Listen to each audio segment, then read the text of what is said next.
মানে ঘটনাটা ঠিক কি হয়েছিল? মানে অন্য কিছু না, আমরা রাত্রেবেলা তো সবাই তো জানো তো রাতে ঘুমাই। আচ্ছা আচ্ছা। তো উঠেছিলাম, দেখলাম যে আমাদের পাশের একটা দাদাদের বাড়িতে এই চোরেদের সদস্য একজন গিয়েছিল। আচ্ছা। দিয়ে ওই জল খেয়েছিল নাকি অভিনয় করে। তো তারপর গোটা গায়ে মানে কিছু আমাদের পাড়ার কিছু মানুষ আমরা এক কাছে হলাম, হয়ে এবার আস্তে আস্তে গেলাম। দিয়ে একজন নাকি মেয়ে আমাদেরকে বললো যে ওইখানে দাঁড়িয়ে আছে। দিয়ে পরপর আমরা গেলাম, সেখানে গিয়ে লাঠি টাঠি নিয়ে গেলাম আমাদেরকে। তারপর আস্তে আস্তে ওকে ধরলাম, বুঝতে পারছো তো। ধরে আজকে এই যে আমাদের এখানে কালীমরো যেখানে আছে, যেখানটা আমাদের সরানোর জায়গা, সেখানটাই মানুষটাকে নিয়ে এলাম। তো আমরা এখন ধরে রেখেছি। তো পুলিশকে আমরা ফোন করেছি, যতক্ষণ না পুলিশ আসবে না ততক্ষণ আমাদের হেফাজতে থাকবে এরা, তো ছাড়বো না। এটাই আমরা বলতে চাইছি, আর কিছু না। আমি চাইবো আইনের কাছে, মানে আপনারা ভাবছেন হয়তো হ্যাঁ, লোক তো ওই হ্যাঁ, জন্য ধরে রেখেছেন, তাই তো? হ্যাঁ। তো একটা যে এটা যেমন একটু শাস্তি হয়, এটাই চাইবো পুলিশ প্রশাসনের কাছে, এটাই চাই। চারজনে ছিলি তো? হ্যাঁ। কোন দিকটা ছিলি?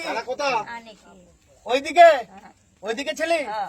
দিয়ে ওইদিকে ঘুরে ঘুরে চারজনে গেছিস? কথা জল চেয়েছিলি?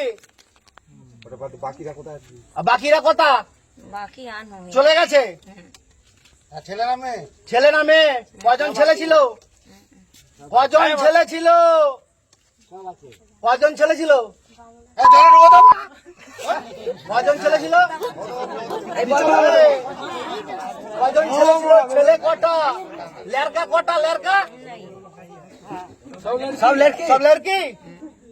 কজন? চারজন তো? কজন ছেলে ছিল বল? না ये নেই এ? সব লড়কি? কি করতে আইছিলি? কি করতে আইছিলি? চুরি করতে? চুরি করতে আইছিলি? চুরি করতে আইছিলি? চুরি করতে আইছিলি? না না, চুরি করতে আইছিলি? গরু চুরি করতে? চুরি করতে আইছিলি? এই সত্যি কথা বল, চুরি করতে আইছিলি বল? ये था তো কি করতে ছিলে? কি করতে ছিলে?